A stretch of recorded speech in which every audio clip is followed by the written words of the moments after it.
Kamusta sa lahat? Maligayang pagdating sa aking channel. Nandito na naman ako na may magandang video.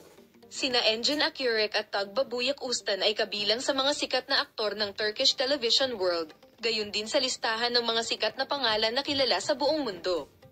Si Engin Akyurek, isa sa mga tanyag na aktor ng mundo ng telebisyon sa Turkey, ay palaging nakakaakit ng atensyon ng media sa kanyang pribadong buhay.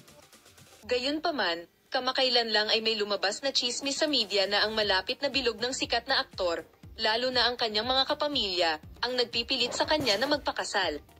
Ang pamilya ni Engin Akyurek ay gumagawa ng matinding pagsisikap upang maisakatuparan ang kanyang pinakahihintay na kasal. Ang mga panggigipit na ito ay nag-ugnay sa pangako ng pamilya sa mga tradisyonal na halaga at ang pagnanais na magkaroon ng mga apo. Lalo na ang mga pahayag ng ina na gusto kong marinig ang boses ng aking apo ay nagdiin kay Engin Akyurek na magpakasal. Si Engin Akyurek ay may napaka-espesyal na saloobin sa isyung ito.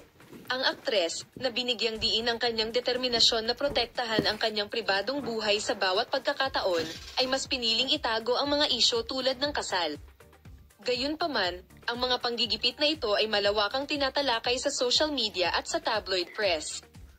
Bagamat ipinahayag ng mga tagahanga ni Engin Akyurek na curious sila sa pribadong buhay ng sikat na aktor, gusto nilang igalang niya ang kanyang pribadong kagustuhan sa bagay na ito.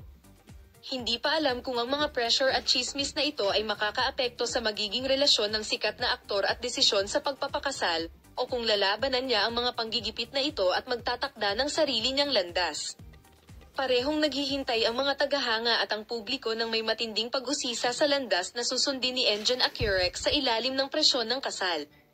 Matapos ang mga chismis na ito, lalabas ang katotohanan sa tamang panahon at magbibigay liwanag sa misteryo ng pribadong buhay ng sikat na aktor.